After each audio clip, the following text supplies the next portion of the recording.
Alban et moi, on s'est donné comme mission, non pas de vous faire une conférence, mais plutôt une mise en bouche. Et pour faire cette mise en bouche, vous allez voir que je vais venir dans la première partie, Alban suivra ensuite, je vais venir dans la première partie avec toute une série de concepts qui, qui me sont passés dans la tête quand j'étais en train de faire ma thèse de doctorat, mais également pendant qu'on était en train de préparer cette journée d'études. Et j'ai envie de les partager avec vous. L'envie aussi que vous puissiez peut-être en garder quelques traces pour venir alimenter les réflexions qui auront lieu durant les ateliers. C'est un peu l'idée, on se dit, on va vous proposer des ateliers, du travail autour de matériaux que l'on va pouvoir décortiquer, analyser, et puis utiliser les apports que l'on va faire maintenant, Alban et moi, utiliser également, bien sûr, c'était pas assez fort. Oui, ok. Et utiliser également, bien sûr, les apports de Fabrizio, que je salue d'ailleurs, qu'il fera tout à l'heure. Utiliser ces éléments-là pour venir visiter les différentes données qui vous seront proposées. Alors, il faut vite que je trouve. Alors, hop, 2 secondes, le temps pour faire de la technique.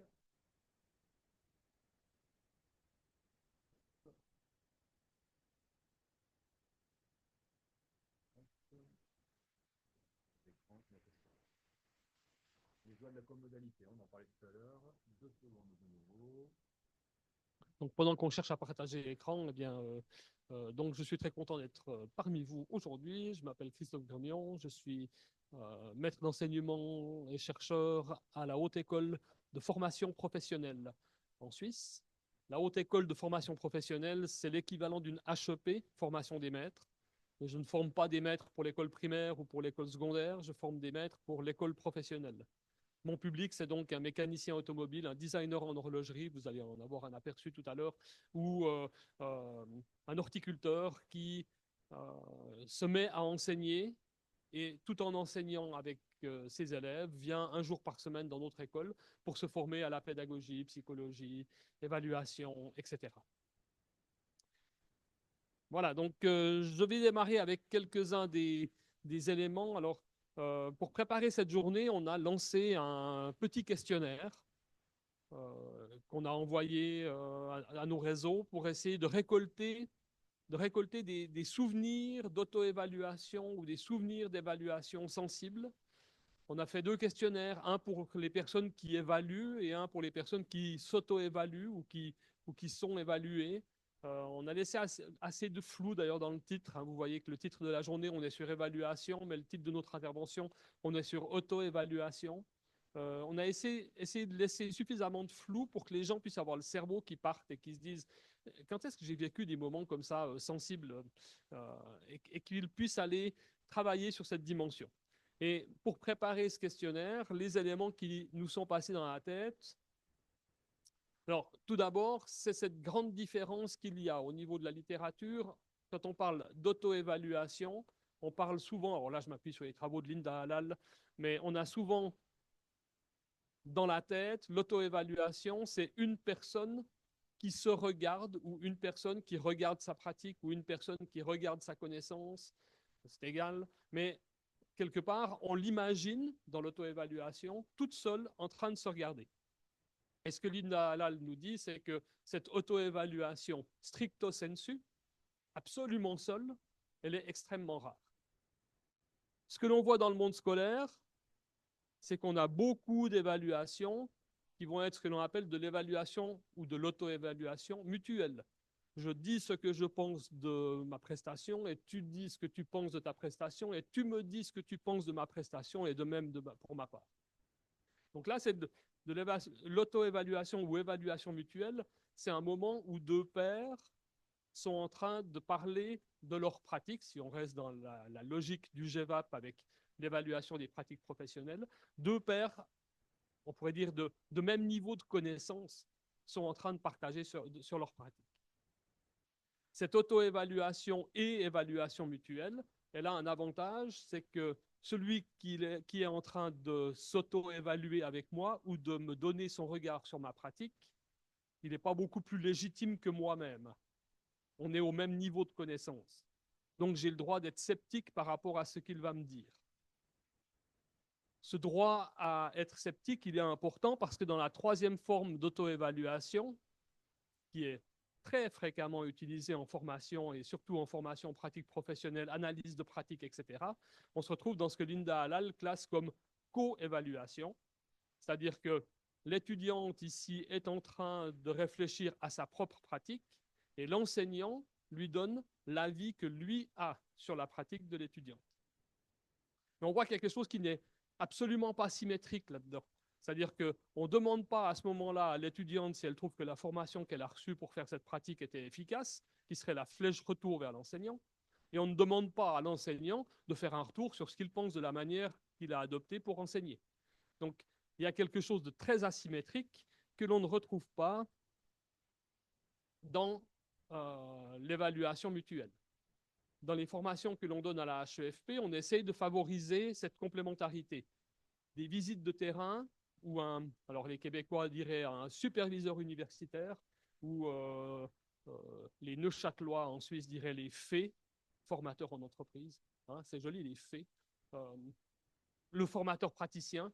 Donc, on essaie de combiner des visites où le formateur praticien vient voir la personne en train d'enseigner pour avoir cette co-évaluation, mais également ce que l'on appelle des terrains croisés. Deux étudiants vont se regarder enseigner et faire un retour sur la manière d'enseigner. Donc, auto-évaluation, évaluation mutuelle et co-évaluation, qui est vraiment un moment très asymétrique et qui est certainement, vous allez le voir dans la suite des propositions que je vais vous faire dans cette intervention, certainement à la source de ce qui, pour moi, est sensible dans l'évaluation. Voilà, donc Linda Halal le dit, hein, c'est assez rare qu'on fasse de l'auto-évaluation stricto sensu. C'est assez rare qu'il n'y ait soit personne qui m'observe, soit personne qui me demande de m'auto-évaluer et qui finalement est quand même un peu présent, même s'il est absent dans la salle, parce que j'aurai peut-être des comptes à lui rendre ensuite, lui donner un retour sur mon évaluation. On voit beaucoup de je dois m'auto-évaluer, faire un rapport d'auto-évaluation, puis je l'envoie à mon superviseur.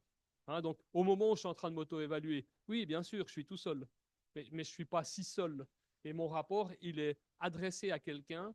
Dans le dernier concept que je présenterai dans cette première partie de l'intervention, vous verrez que je parlerai de destinataire de l'évaluation, et puis c'est à cette dimension que je fais référence là quand je dis très très peu d'auto-évaluation stricto sensu.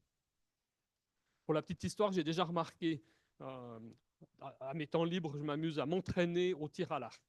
Mais quand je fais du tir à l'arc, c'est mon fils qui m'a initié à ça parce que lui, alors vraiment, il tire très très bien à l'arc. Donc c'est lui qui m'a expliqué comment faire, comment placer mon bras, comment placer la corde près du nez, etc. Et c'est assez rigolo quand je suis dans le jardin et que je m'entraîne pour tirer à l'arc, de voir la différence qui se produit au moment où j'entends le bruit de la voiture de Mathieu qui arrive. Donc tant que je suis tout seul et que je sais que je suis tout seul, je travaille d'une certaine manière. Et bizarrement, j'entends la voiture qui arrive dans le quartier et je me dis, ah, Mathieu arrive. Et tout d'un coup, rien que le fait de me dire, ah, Mathieu arrive, je me rappelle de Christophe, lève ton coude, Christophe, mets ton nez plus de ce côté, etc., etc. Donc, même s'il n'est pas là, il est encore dans sa voiture, il vit sa vie, mais le fait de penser qu'il va bientôt arriver peut-être, fait qu'il y a déjà une partie d'évaluation qui va devenir non plus de l'auto-évaluation stricto sensu, mais l'autre concept que Linda Halal a beaucoup travaillé avec, entre autres, Frédéric Sausset ou Léopold Paquet, autour de la dimension d'auto-évaluation socialisée. Alors, cette auto-évaluation socialisée, là, je vais vous laisser découvrir un tout petit peu la dia suivante, pardon, suivante, pas précédente. Et je vous laisse observer un peu ces différentes allégories ou métaphores que Frédéric Sausset et Linda Halal ont mis à jour. Ils les ont utilisées pour faire parler des étudiants sur leur propre pratique d'auto-évaluation. Okay.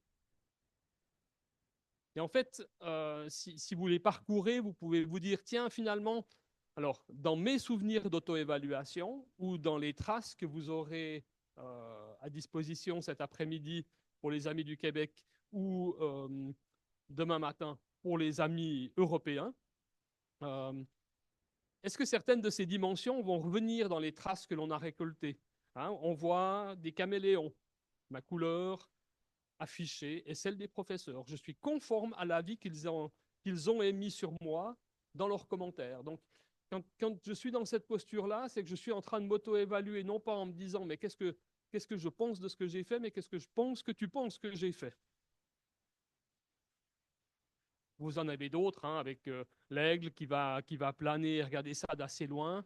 Mais finalement, comme enseignant, on aimerait bien avoir quelques agneaux, des personnes qui vont jouer le jeu, qui sont francs, qui se montrent sans phare ou sans théâtre et qui donnent réellement, qui disent réellement ce qu'ils pensent, ce qu'ils ont fait.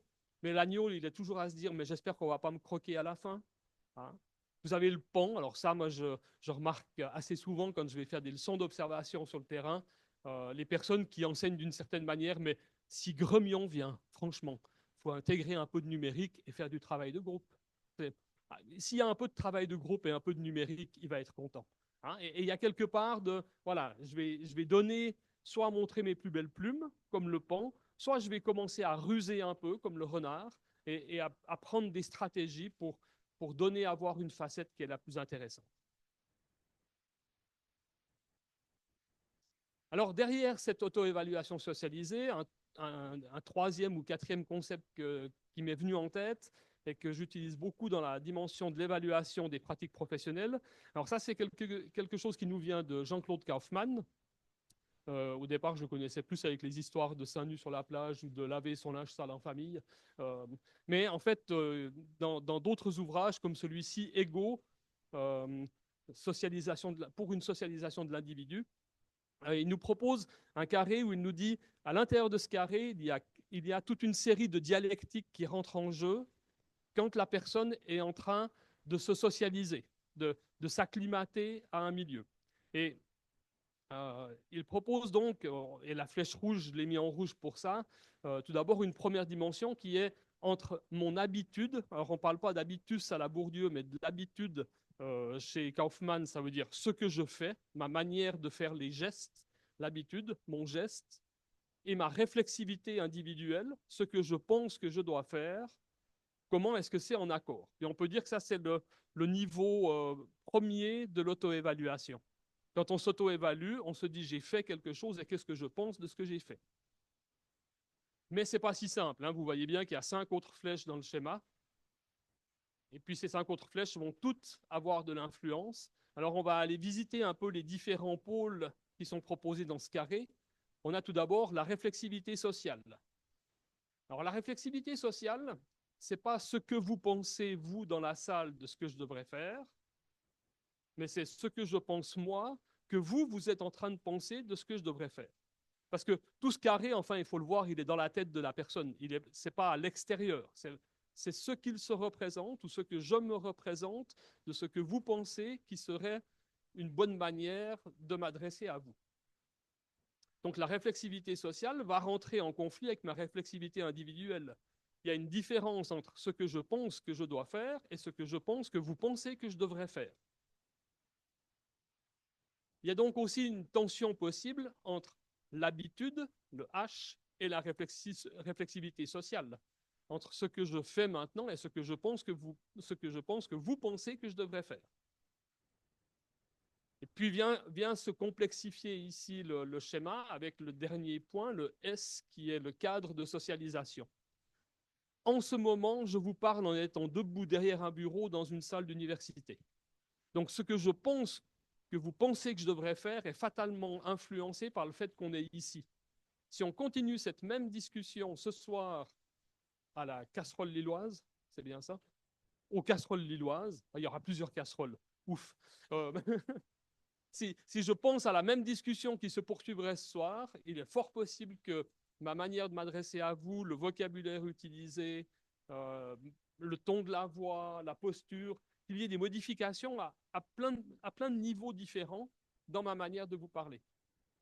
Et en fait, on se retrouve avec, entre ce que je fais et le lieu où je me trouve, ce que je fais et ce que je pense que vous pensez que je devrais faire, ce que je fais et ce que je pense que je dois faire. Et toutes ces dimensions vont rentrer en tension au moment de l'auto-évaluation.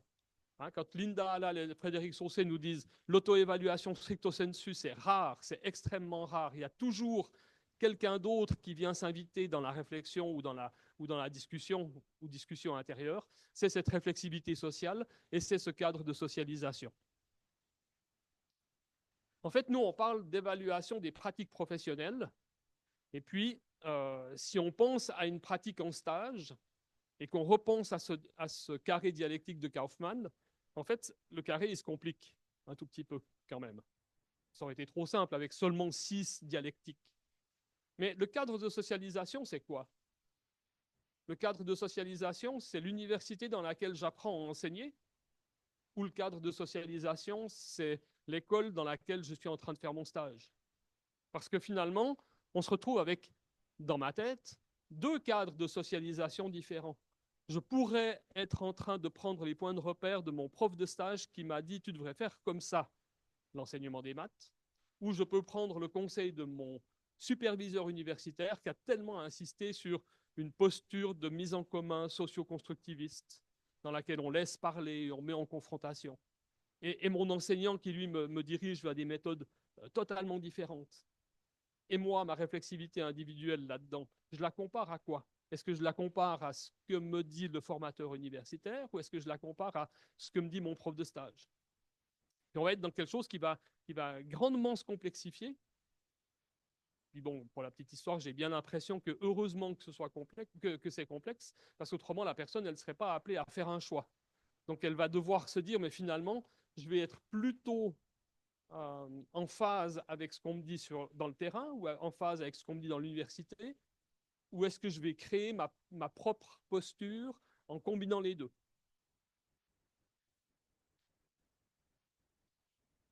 En pensant à notre question d'auto-évaluation sensible, je suis également parti dans ma tête sur tout ce qui est la dissonance cognitive. Alors là, je n'ai pas été chercher loin, hein, j'étais chercher chez ChatGPT, pour connaître le petit symbole, euh, pour lui demander une définition simple. Mais en fait, je me disais, il y a quand même quelque chose d'assez fort derrière le sensible de l'auto-évaluation. Ça, c'est un étudiant qui a fait son mémoire avec moi il y a quelques années, qui avait utilisé comme photo dans son mémoire pour parler de l'auto-évaluation chez les ambulanciers et pour montrer à quel point, finalement, l'auto-évaluation, c'est pas si simple. Ça peut être grandement influencé par, alors peut-être ce que je veux voir, peut-être par l'image que j'ai de moi-même, euh, ou peut-être par des troubles alimentaires qui font que je ne vois plus exactement de la même manière. Mais en fait, on a quand même tout ce... qu'est-ce que j'ai comme information, qu'est-ce que je capte comme information que je vais transformer pour porter un regard auto-évaluatif. Et avec un peu plus de sérieux, je vais revenir là-dessus avec les travaux de Anne Jorot. Donc Anne Jorot, elle parle de posture et forme auto-évaluative. Et dans son travail de 2004, elle a pris toute une série de travaux écrits d'étudiants qui rédigeaient leur rapport de stage après stage de pratique. Et elle a été analyser les propos de ces étudiants pour montrer en fait, alors tout d'abord qu'il y a dans les propos qu'elle reçoit plusieurs niveaux de réflexivité. Je lis ici bien sûr réflexivité avec auto-évaluation puisque c'est le point de départ de la réflexivité. Mais dans ces travaux, elle montre qu'elle retrouve tout d'abord 3 grandes catégories, 3 grands niveaux de réflexivité. Le premier, qui n'est pas un niveau en lui-même, mais qui est plutôt un refus de la réflexivité, ce serait ce qu'on appelle le retranchement. Des étudiants qui ne rentrent pas dans l'auto-évaluation pour 2 raisons principales. Soit ils sont dans le déni, soit ils sont dans ce que l'on appelle de la rhétorique abstraite. Alors le déni, ça ne vaut pas la peine que je vous raconte comment ça s'est passé, puis que je vous dise ce qui s'est passé ce matin, parce que c'est vraiment sans intérêt, c'était vraiment banal. Il n'y a rien de spécial à dire. Je ne vois pas pourquoi je vous en parlerai. Donc ça, c'est une catégorie d'étudiants qui vont qui vont éviter l'obstacle, on pourrait dire, hein, si on était en équitation, qui vont éviter l'obstacle en se disant, mais non, mais ce moment-là, il n'est vraiment pas intéressant pour qu'on creuse. Ou alors, il y a les étudiants qui vont rentrer dans ce qu'on appelle de la rhétorique abstraite. Ça, c'est extrêmement intéressant et j'en ai reçu assez souvent quand j'étais à la HEP à Fribourg dans les dossiers d'apprentissage, les étudiants qui commencent à raconter comment ils vont organiser la classe de demain.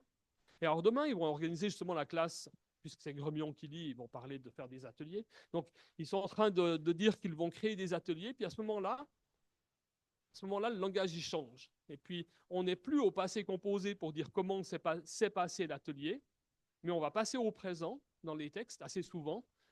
Oui, parce que les ateliers, c'est extrêmement important. Ça permet de mettre les élèves en confrontation, ça permet de. Puis en fait, la personne n'est pas en train de nous parler de sa pratique. Il est en train de nous parler de ce qui justifie le choix, ce qui pourrait justifier le choix de faire le même choix que lui. Mais il ne va pas du tout parler de ce qui se passe réellement dans sa classe au moment de l'activité. Donc ça, c'est deux formes qu'elle a mis en évidence, qu'on pourrait dire extrêmement sensibles dans l'auto-évaluation, tellement sensibles qu'on refuse l'auto-évaluation. Ensuite, elle montre qu'il y a trois grandes postures ou trois grands seuils. Si je prends les seuils, il y a le reflet, donc être capable de raconter ce qui s'est passé dans sa classe. Là, on le reconnaît bien avec l'utilisation du passé composé. Et puis, on est assez collé sur le fil du temps. On a toute la partie interprétation. On connaît bien ça, la personne qui se pose des questions, qui cherche des pistes. Et puis, une fois qu'elle a imaginé des pistes de compréhension, des pistes d'action, eh bien, elle rentre dans la fonction critique régulatrice. Critique régulatrice, donc la capacité de se dire, waouh, chouette, c'était bien, ça c'est la partie critique, et je vais continuer à faire de la même manière demain, ça serait la partie régulation, ou c'était pas si bien, et j'imagine que je vais modifier tel truc une prochaine fois. Mais en fait, dans ces trois étapes où l'étudiant va utiliser l'auto-évaluation comme levier pour modifier sa pratique, c'est pour ça qu'on parle bien de réflexivité et non pas de réflexion seulement, hein, il va y avoir quatre biais, on peut dire, qui vont intervenir. Ces quatre biais, c'est ceux que vous voyez écrits en bas à droite. Donc, on a tout d'abord l'auto-évaluation et la tentation de l'idéal type. Donc, ici, pour le comprendre, c'est si je suis en train de vous parler maintenant, dans ma tête, est-ce qu'il y aurait un idéal type de quelle serait la bonne manière de m'adresser à vous comme public dans une modalité hybride? Par exemple, je ne regarde pas assez souvent la caméra pour vous dire coucou, mais quelle serait la bonne manière de m'adresser à vous? Est-ce que j'ai un modèle dans ma tête? Je sais qu'un temps, j'ai eu comme modèle Philippe Mérieux. J'adore sa manière de construire son discours et de capter l'attention du public. Donc, si c'est Philippe Mérieux qui devient mon idéal type, à la fin de ma prestation, quand je vais m'auto-évaluer, je ne vais pas m'auto-évaluer par rapport à mon intention de vous transmettre un message et de vous offrir des pistes. Je vais m'auto-évaluer en me disant, est-ce que si j'avais été Philippe Mérieux, je m'y serais pris d'une manière différente? Donc, mon auto-évaluation, elle va être modifiée par cet idéal type. Quand je suis en cours de formation, je prends un autre exemple d'idéal type, c'est que dans ma première vie, j'étais enseignant primaire et ma première maîtresse d'école primaire, c'était la plus belle maîtresse d'école primaire d'ailleurs, c'était ma maman. Donc, fatalement, quand j'ai commencé à enseigner, j'avais toujours dans la tête est-ce que dans ma manière d'enseigner, je suis conforme à ce qu'aurait fait ma maman si elle avait été enseignante? Il y avait toujours ce souvenir de ces très très belles années quand j'avais 6-7 ans et que j'étais à l'école chez elle, et cette envie de reproduire le même style de modèle. Un modèle qui peut-être n'était pas tout à fait en phase avec le modèle que nous demandait d'appliquer la HEP de l'époque, enfin l'école normale de l'époque. Deuxième grand biais, l'auto-évaluation troublée par l'image de soi. Alors, je sais que, maintenant j'ai des stratégies assez efficaces, mais je sais que quand je donne une intervention dans un cours ou dans une intervention publique comme ici, j'ai toujours la hantise que dans mon diaporama, il y ait des fautes d'orthographe parce que je suis tellement dyslexique que je sais qu'il peut y en avoir encore plein, puis je ne les vois pas du tout. Donc, au moment où j'auto-évalue ma prestation, je vais auto-évaluer tout en me disant, mais Christophe, c'est quand même nul en orthographe. Ça, de toute façon, ça va venir. Donc, à aucun moment, je vais pouvoir avoir confiance dans le fait que dans ma présentation, il n'y a pas de faute d'orthographe, si c'était ça le point important de l'évaluation sur lequel on s'appuie en ce moment. Donc ça va être l'auto-évaluation qui est troublée par l'image que j'ai de moi-même. La troisième forme, l'auto-évaluation assujettie aux transactions sociales, ça va être tout le fait que je suis en train de vous parler, mais il y a un lien social et vous êtes en train, vous, moi, de m'écouter, ou quelqu'un dans la salle tout d'un coup arrive euh, et qui a plus d'importance peut-être à mes yeux. Et tout d'un coup, l'apparition de la personne, le fait de penser à la personne, le fait de vouloir plaire à la personne, fait que au moment de l'auto-évaluation, ça va être troublé. C'est-à-dire qu'on retombe dans la réflexivité sociale dont parlait Kaufmann avant. Si je pense que la personne en question pense que mon intervention n'est pas terrible, ça va être très difficile de dire que je suis content de mon intervention. Parce que je vais avoir envie de calquer, par un certain mouvement d'empathie, de calquer le message que je donne de ce que je pense, de ce que j'ai fait, par rapport à ce que je pense que la personne importante à mes yeux pense de ce que j'ai fait. Enfin, ça devient un peu compliqué. Ma fille me dirait, papa, t'es pas tout seul dans ta tête.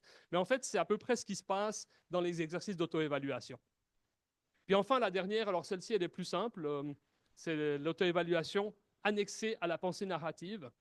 Et là, Anne Jorot, elle met en évidence que les étudiants qu'elle accompagne, enfin qu'elle accompagnait maintenant, elle est à la retraite, elle s'est bien méritée, mais qu'elle accompagne, ils vont, certains, être capables de raconter ce qui s'est passé sans prendre le temps, on pourrait dire, de peser sur pause si c'était une vidéo. Ils vont dérouler chaque événement sur le rythme du temps, sans jamais ralentir, sans jamais accélérer. Ce serait un peu comme si je vous disais, hier matin, j'ai pris ma voiture pour aller chercher des croissants. J'ai reculé avec ma voiture, j'ai roulé sur un petit chien, puis après, je suis reparti et je suis arrivé à la boulangerie. Puis, en fait, j'oublie de m'arrêter sur le fait que, bon, il y a quand même un chien qui a été écrasé au bord de la route parce que je ne l'ai pas vu en reculant. Puis, en fait, ça, ce serait typiquement l'auto-évaluation qui est annexée à cette pensée narrative. Je déplie le fil et donc, finalement, je n'ai pas le droit de m'arrêter à aucun des éléments qui arrivent.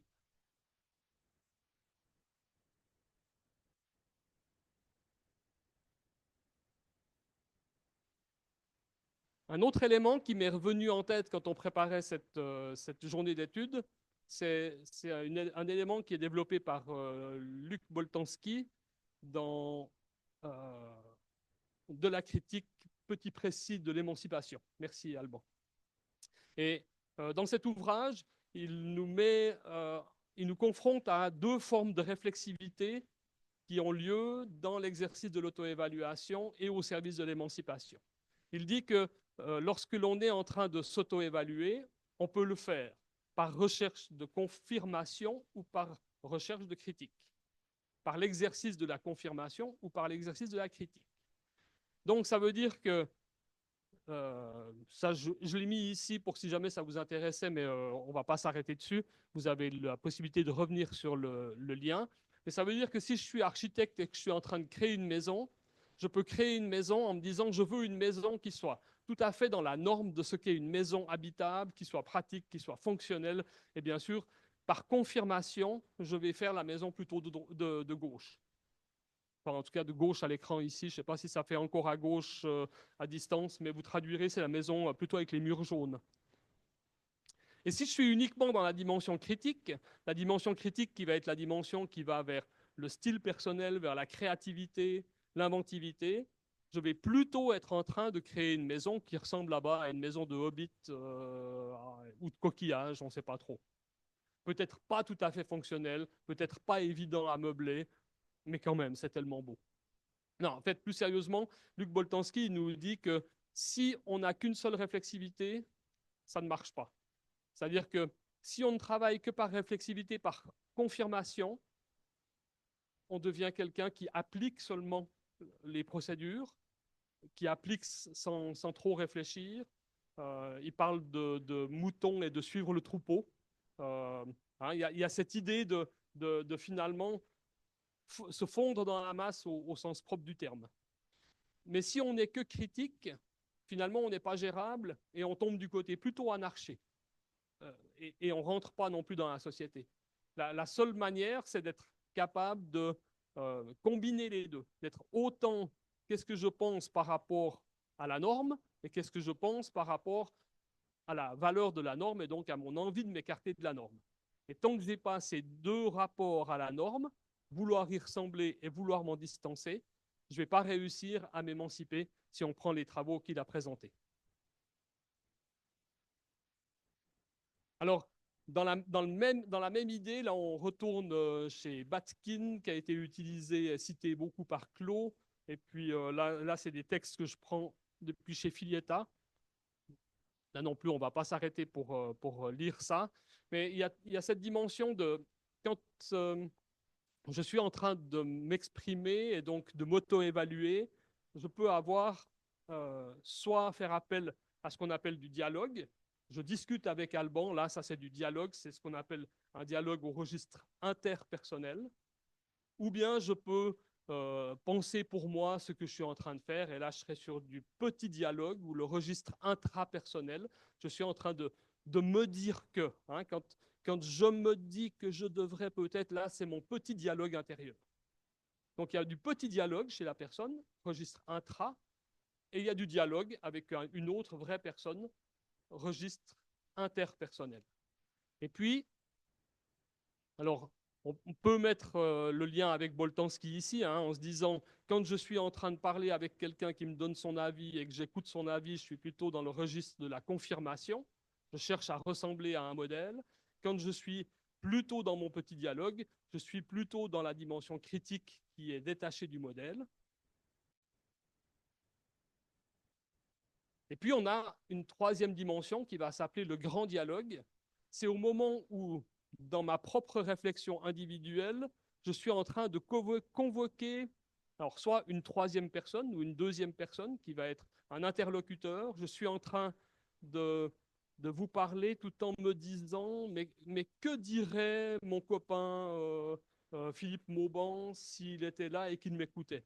Donc, il n'est pas dans la salle, mais je suis en train de me dire, tiens, qu'est-ce qu'il en penserait, lui, à ce moment-là? Et lorsque je me dis ça, je suis en train de convoquer une autre personne, mais de nouveau dans ma tête, hein. Donc, c'est pour ça qu'on parle de registre transpersonnel. Et puis, l'envie de me dire, finalement, quand on est dans un registre interpersonnel, on est en train de s'inspirer du genre professionnel, pour reprendre les termes de chez Clos, hein. Le genre professionnel, à quoi on reconnaît quelqu'un qui fait une bonne intervention, à quoi on reconnaît quelqu'un qui donne un bon cours, à quoi on reconnaît quelqu'un qui fait un beau meuble, à quoi on reconnaît que c'est un beau meuble. Et en fait, qu'est-ce que je fais pour rentrer dans le moule ou dans l'habit d'un bon ébéniste à qui on va dire, ah ouais, c'est vraiment du bon travail que tu as fait. Donc il y a toute cette dimension de ressembler au genre, et en même temps, si on repense à la maison en forme d'escargot ou de maison de hobbit, toute la dimension de comment est-ce que je fais pour m'assurer de garder mon propre style, d'exister tout de même derrière ma création, par exemple, pour faire un lien avec les montres que je vous montrerai tout à l'heure. Et puis, Anne Jorot, là, encore une fois, vient dans un texte de 2016 nous dire, mais en fait, il y a quelque chose qui va plus loin que le genre et le style. C'est cette discussion entre le genre et le style qui fait apparaître l'éthos professionnel. Alors là aussi, je trouve qu'entre petit dialogue, grand dialogue, il y a quelque chose de sensible qui se joue autour de qu'est-ce que je pense et qu'est-ce que j'ai comme influence pour m'aider à penser et comment je me positionne par rapport à tout ça. Dans les travaux qu'on a fait assez dernièrement avec deux collègues, l'un designer en horlogerie et l'autre photographe d'architecture d'intérieur, on a mené une réflexion sur cette place de la norme et cette place du style, de la créativité dans le métier auquel ils forment. Et en fait, on se disait, finalement, on a quelque chose de l'ordre de, dans l'art, on peut penser, c'est soit la norme, soit le style du créateur. On arrive à penser l'une ou l'autre dans certaines situations artistiques. Par contre, les deux collègues, autant David que Julien, eux travaillent dans ce que l'on appelle de l'art appliqué. J'ai une commande, je dois faire une photo, elle doit correspondre à l'attente du client. J'ai une commande de montre par une fabrique de montres et il faut que la montre, elle plaise à la marque et qu'elle rentre dans les codes de la marque, autrement elle ne va pas être produite. Et en fait, dans ce travail que l'on faisait avec Julien et David, c'était de se dire finalement, dans la formation des personnes dans l'art appliqué, On doit réussir à développer leur capacité à s'auto-évaluer en utilisant autant des points de repère vers un genre attendu que des points de repère vers son propre style. Euh, si on regarde, et là il faut avoir l'œil un peu connaisseur en montre, mais si on regarde la montre grise qui est en dessous du genre, ça c'est typiquement une montre qui a été créée par un étudiant. C'est tout à fait dans la norme de ce qui est demandé, mais on s'attendrait à trouver cette montre sur un marché aux puces ou bien euh, à 40 € dans un supermarché. Mais si on prend la montre de droite, en dessous du style, ouais, elle est pas mal. Elle est pas mal, mais c'est pratiquement sûr que Tag Heuer n'achètera jamais cette montre pour la mettre dans sa collection parce qu'elle s'éloigne beaucoup trop de ce que les designers appellent l'ADN de la marque. La fille qui a créé cette montre a mis beaucoup d'elle, mais elle a beaucoup trop oublié que Tag Heuer, c'est une montre pour euh, voitures de sport et plongée sous-marine principalement. Il y a des codes à l'intérieur qui font qu'on doit retrouver cette dimension beaucoup plus agressive du sport, l'utilisation de la nacre. Ça n'a rien à faire là-dedans, quoi, ça va pas. Mais par contre, au milieu, on a vraiment une très très belle réalisation. Si vous allez googler la marque Roger Dubuis, la série de montres Excalibur Spider, vous verrez qu'on est sur des montres qui ressemblent bigrement à celle-ci, et pourtant, celle-ci, elle reflète vraiment bien le designer. On arrive à hésiter. C'est une vraie montre qui existe ou bien pas encore. Et en même temps, pour Julien, le prof, quand il voit la montre, il dit « Ah ouais, ça c'est la montre de tel élève. Ça, je sais. Il adore ces couleurs, il adore cette manière de jouer avec les lignes, etc. » Donc, on a vraiment un très joli compromis. Donc, on se retrouve de nouveau avec cette tension dans l'auto-évaluation, hein, parce que là, dans cette recherche, on a demandé aux étudiants de nous parler de leur propre montre et de nous expliquer tous les choix qu'ils ont fait dans les montres. Et en analysant les choix, on s'est dit à quel moment ils sont en train d'utiliser du petit dialogue, à quel moment ils utilisent du grand dialogue, à quel moment ils justifient des normes qui sont les leurs ou des normes qui sont celles qui sont socialement partagées. Voilà, et je vais terminer avec un dernier modèle qu'on a développé avec une collègue Aude Vaudan, qu'on a appelé Cube des modalités évaluatives. Je vais aller par étapes parce que quand on voit le truc comme ça c'est un peu bizarre. Mais déjà au départ, il faut se dire, je ne vois pas un cube, mais je vois 8 petits cubes séparés par des feuilles de couleur. Et en fait, dans ce cube, on s'est dit, alors, quand il y a un exercice d'évaluation, il est bien de savoir qui évalue. Est-ce que c'est moi qui m'évalue ou est-ce que c'est vous qui êtes en train de m'évaluer? Donc l'évaluation, est-ce qu'elle est interne ou est-ce qu'elle est externe? Deuxième dimension, ce que l'on évalue, ça va nous servir à quoi? Est-ce que ça va servir à moi pour prendre une décision? C'est un destinataire interne ou est-ce que ça va servir à vous pour prendre une décision? Troisième dimension, le référentiel auquel on se compare pour s'auto-évaluer. Est-ce que je me compare par rapport à un référentiel existant, partagé, socialement partagé, ou est-ce que je me réfère à un référentiel qui est le mien, propre à ma pratique? Alors, je pense que vous avez eu le temps de regarder les petits exemples sur l'évaluation des cours, et puis là, je vous refais la même chose, mais avec l'évaluation, l'auto-évaluation dans la course à pied. Vous avez vu, ça c'était moi il y a quelques années quand j'ai fait mon marathon à Paris. En fait, j'ai fait tout un travail pour me préparer pour être capable de finir vivant après 42 km. C'est compliqué quand même. Euh, donc en fait, durant tout ce travail, il y a eu une étape où je me suis confronté à deux référentiels différents. Quand je suis parti m'amuser à courir dans la forêt, je compare à mon attention. J'aimerais vraiment faire mieux qu'au marathon de Lausanne. J'aimerais réussir à courir un peu plus vite qu'à Lausanne. Donc ça, c'était mon point de référence. Et puis je me suis tout le long entraîné en me disant, et j'aimerais à la fin que je sois vraiment bien en forme en allant un tout petit peu plus vite qu'à Lausanne. Mais un tout petit peu plus vite qu'à Lausanne, ça ne veut rien dire par rapport aux normes pour s'inscrire ou non aux Jeux Olympiques ou aux normes pour s'inscrire ou non dans une catégorie du marathon de Paris. Le marathon de Paris, il n'y a pas le choix, c'est des tranches de 15 minutes. Si tu penses courir entre 3h et 3h15, tu vas dans telle catégorie, etc. Donc là, on voit que lorsque j'évalue ma prestation, je peux l'évaluer par rapport à un référentiel qui m'appartient à moi ou un référentiel qui appartient à l'extérieur. La deuxième dimension, c'est je pars dans la forêt, j'enclenche mon chronomètre. À la fin de la course, j'arrête mon chronomètre, je regarde ma montre. C'est bien moi qui décide de m'auto-évaluer. C'est moi qui décide de prendre la mesure. Par contre, au moment où on est dans une course, généralement, c'est une puce soit sur les lacets, soit dans le dossard, et ça déclenche au moment où on passe la ligne de départ, ça déclenche au moment où on passe la ligne d'arrivée. Il n'y a pas de choix, et ce n'est pas moi qui reçois les résultats, c'est un ordinateur des organisateurs qui reçoivent le résultat. Et là, on est sur l'acteur de l'évaluation, est-ce qu'il est interne ou est-ce qu'il est externe? Et enfin, le destinataire, quand je lis mon temps, que ce soit moi qui ai pris le temps ou l'organisateur, mais quand je lis mon temps, qu'est-ce que j'en fais par rapport à mon plan d'entraînement? Qu'est-ce que je prends comme décision sur, et la semaine prochaine, qu'est-ce que je fais comme sortie, etc. Alors que quand c'est externe, ben, ton temps par rapport à la catégorie ou à l'ensemble des différents temps, où est-ce qu'il se situe et quel rang tu as à la fin ou quelle médaille tu reçois ou quelque chose dans le style.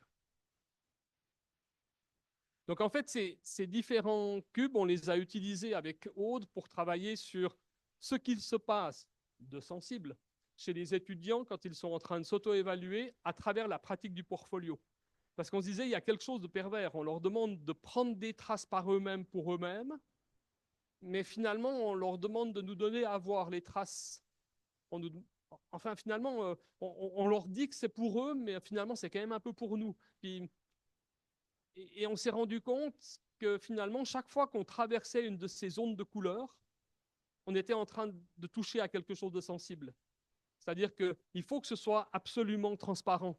Hein. Imaginez seulement si ma belle montre qui prend ma vitesse et mon rythme cardiaque décidait, sans que je le sache, de publier mes résultats sur Internet. Ça, je crois que c'est déjà le cas. J'en suis pas trop au courant, mais je crois que c'est déjà fait parce que ça passe avec mon téléphone, donc ça m'étonnerait que ça passe par une relation mécanique, ça doit être plutôt par Internet.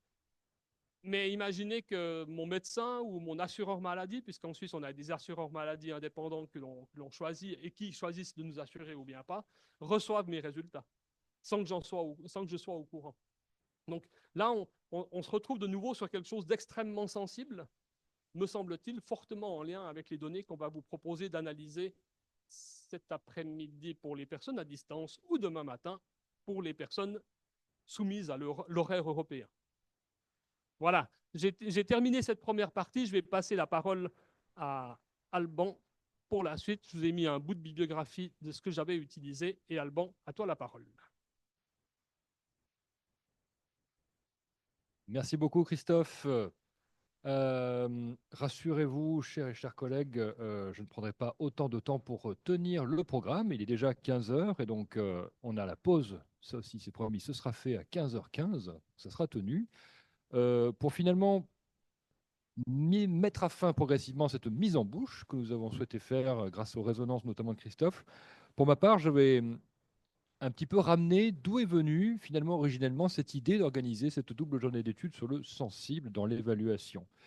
De manière plus spécifiquement, j'ai conduit une enquête pendant 2 ans auprès des personnes dites d'inspection de l'éducation nationale, ce qu'on appelle les IEN en France, inspectrices, inspecteurs de l'éducation nationale, et IAIPR, inspectrices, inspecteurs académiques des disciplines. Ces collègues travaillent énormément auprès des personnels de l'enseignement, donc les enseignantes, enseignants du premier degré et second degré, donc aux écoles, aux collèges et lycées en France, mais aussi auprès de personnes qui forment donc des développements de compétences ou à d'autres enjeux. Écoutez donc, c'est un sujet, ça n'en est pas un, parce que ça fait partie des besoins qu'ont les enseignants de pouvoir être entendus à un moment ou à un autre. Et sur un rendez-vous de carrière, ce n'est pas forcément les mêmes choses qui vont ressortir. Et ça va être dans l'entretien avec l'enseignant, si on ne prend pas les mesures de ce qui se joue réellement avec les élèves à besoins particuliers. Certains profils qui posent vraiment des soucis, les enseignants, si on ne rentre pas dans ces sujets-là, on sait que derrière, ce n'est pas la peine. Donc c'est presque un invariant. Et systématiquement, et c'est à prendre en tant que professionnel, quelles que soient les missions. Où est-ce que je situe le curseur? Où est-ce qu'on s'arrête pour passer à la suite? Et aussi, comment je m'en empare pour la suite aussi. Une collègue de suite réagissait en disant, cette controverse, quelque part professionnelle, que vous avez bien perçue, parce que c'est effectivement assez clivant. Et c'est clivant parce que quelque part, on identifie le besoin, mais on n'est pas forcément outillé. Fin de citation. Qui viennent donc, en l'occurrence, de collègues inspectrices. À partir de là, on a développé avec ce collectif-là ce qu'on appelait une recherche-intervention, c'est-à-dire, ensemble, on a essayé de s'emparer de ces éléments en se disant, mais au fond, que se passe-t-il ici exactement? Comment et à quel moment on se retrouve dans des situations professionnelles qui viennent nous, tout d'un coup, arrêter, qui viennent nous bloquer, d'une part. D'autre part, des situations professionnelles émotionnellement fortes, des choses auxquelles d'aucuns pourraient dire que ce sont des éléments qui appartiennent finalement à la vie personnelle, qu'elle n'aurait pas forcément sa place ici, dans la vie professionnelle, parce que trop d'émotions, parce qu'un langage trop incarné, parce qu'on prend trop les choses à cœur. Et troisièmement, finalement, qui nous ramène à une condition humaine assez fondamentale que l'intelligence artificielle ne pourra pas avoir, qui est la chair, le corps, c'est-à-dire notre condition humaine corporelle qui nous ramène finalement à notre propre sensibilité, synonyme ici peut-être de sensation, de charnel, de contact. Alors, avec ses collègues, à coup de discussions qui parfois étaient finalement délicates, puisque c'est un petit peu aussi se parler de ce qui est difficile, de ce qui n'est pas toujours évident, voire de ce qui met en difficulté, on a tenté d'identifier trois façons de ce que nous avons qualifié à ce moment-là entre nous dans ce collectif de moments sensibles. On a parlé de moments parce que ce qui ressortait de cette enquête et de cette démarche, c'était que ça pouvait arriver. C'était quelque chose qui, spatialement et temporellement, pouvait avoir un endroit. Tant et si bien que s'en rappeler était assez facile. Se rappeler que avant-hier, j'ai organisé une réunion, je dépliais mon diaporama, puisqu'aujourd'hui c'est la norme, n'est-ce pas, que d'avoir un PPT, machin, et tout d'un coup, patatras, le diapo se met à s'arrêter. Joie de la technologie, n'est-ce pas? Et donc là, bon, je me retourne, je vois que la chose s'arrête, très bien, et il y a un blanc, ce fameux blanc de se dire, bon, que va-t-il se passer? Ben, la collègue l'a ramené, se l'est rappelé, en se disant, voilà, là, j'étais vraiment dans une situation sensible. Ici, pouvant être synonyme de peut-être délicate, un sentiment un peu de difficile à savoir ce qui était vraiment à faire, pas à faire. Et puis sensible aussi parce que on a peut-être un sentiment un peu de se ridiculiser, de se sentir un peu mal, ou de se dire ah il aurait fallu que j'anticipe, il aurait fallu quelqu'un à la technique, comme ça au moins j'ai déjà ça en moins à ne pas penser. Il aurait fallu peut-être que mes collègues, au lieu de me regarder comme ça, me disent attends, bah, je bouge pas, on va prendre 2 minutes, je vais te donner un coup de main, t'inquiète pas, tout va bien se passer, ça arrive à tout le monde, par exemple, etc., etc. Donc ici, sensible, moment sensible pouvant signifier quelque chose qui met en difficulté.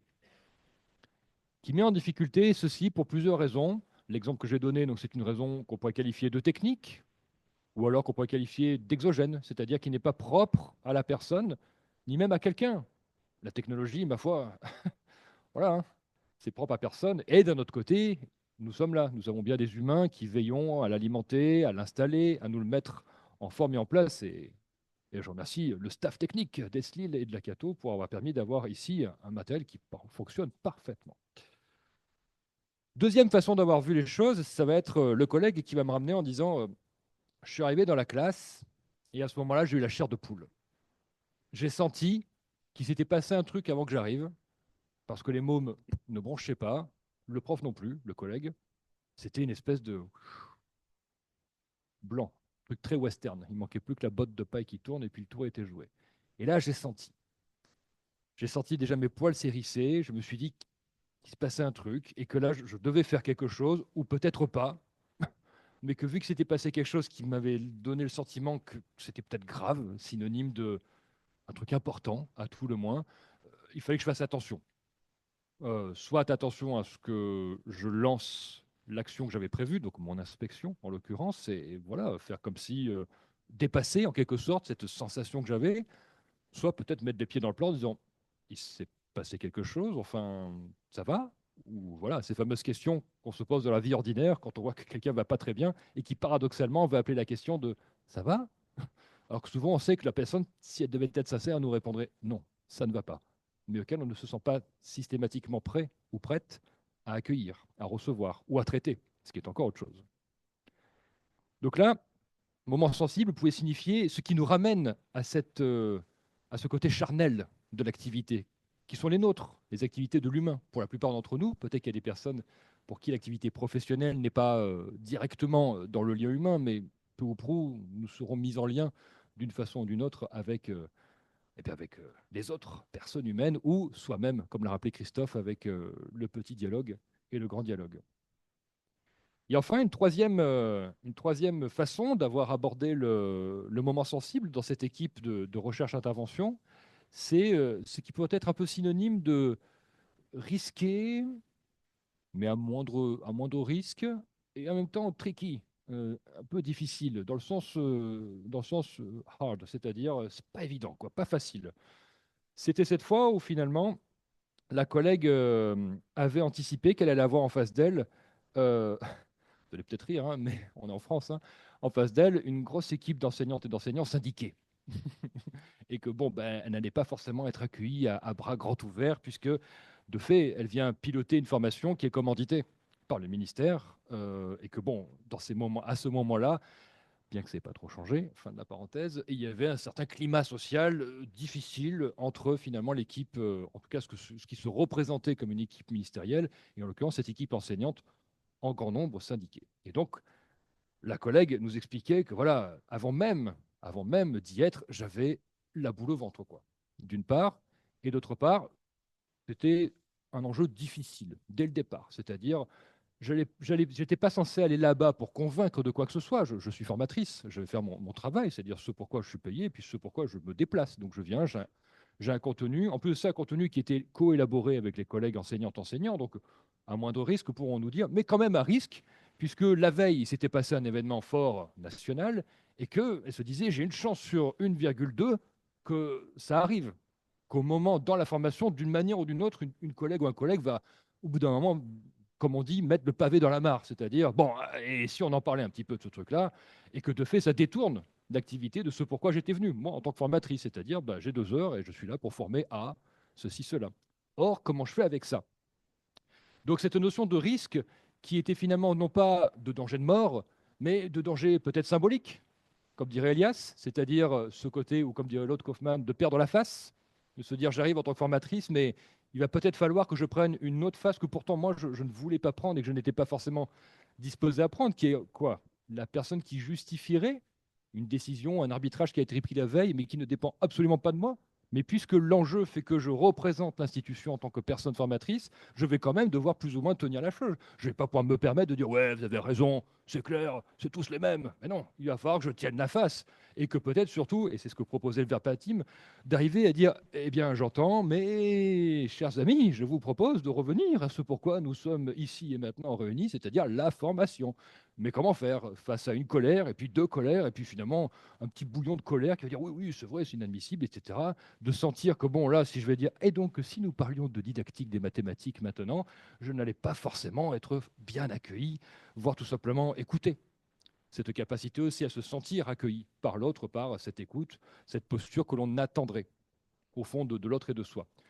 Donc on avait décidé d'appeler auto-évaluation sensible parce que selon nous, ce qui se joue ici à ce moment-là, dans ces trois manières que les collègues et moi-même avons tenté d'appréhender ces moments sensibles vécus, hein, puisque vous l'avez compris, ce sont à chaque fois qu'à partir d'expériences vécues, eh bien, se trouve à chaque fois cette activité de s'auto-évaluer soi dans ces situations-là.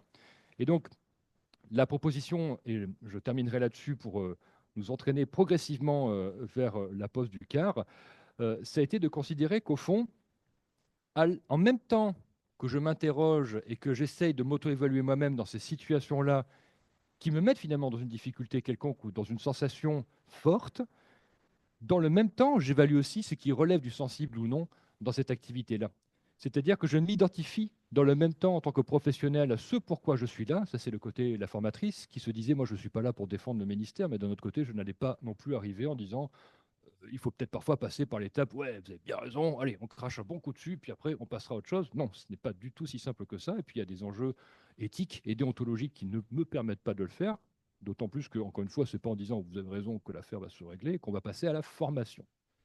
Et que d'autre part, que ça permet d'apprendre, que ces éléments sensibles restent en plus de ça fortement ancrés dans les professionnalités des individus, ainsi que dans leurs souvenirs professionnels, tant et si bien que, pour finir, on a développé l'hypothèse que peut-être qu'il existait finalement, au fond, dans les métiers d'aujourd'hui, ces métiers en tension, comme on dit aussi parfois dans certains travaux, donc éducatrice, éducateur spécialisé, enseignante, enseignant, formatrice, formateur, prof, mais pas que. On pourrait, j'imagine, en trouver beaucoup d'autres.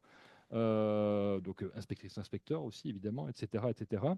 Et bien qu'au fond, se poser l'hypothèse, est-ce que ces configurations qui peut-être que par le passé recevaient une critique, on revient à ce qu'on disait avec Boltanski, de ça n'a pas sa place, les plaintes, les colères, les expressions émotionnelles fortes et non assumées ou explosives n'ont pas leur place au travail.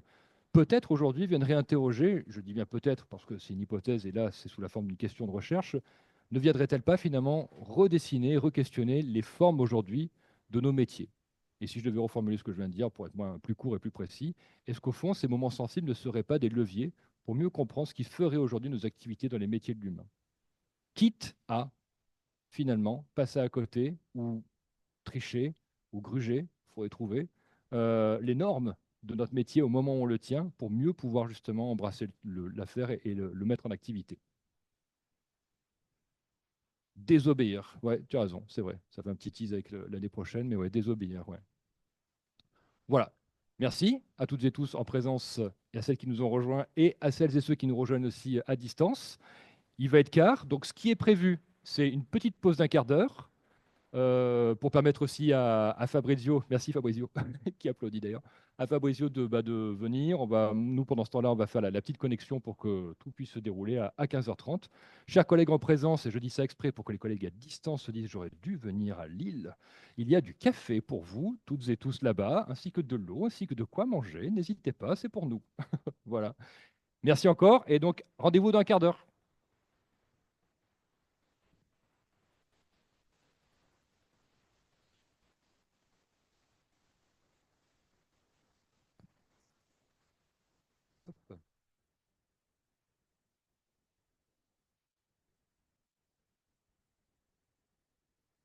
Oui, il faut le stopper là-bas, l'enregistrement, sur l'autre ordi. Alors voilà, on a plusieurs ordinateurs qui coordonnent tout ça. Donc on prend 2 petites secondes par ici pour arrêter l'enregistrement.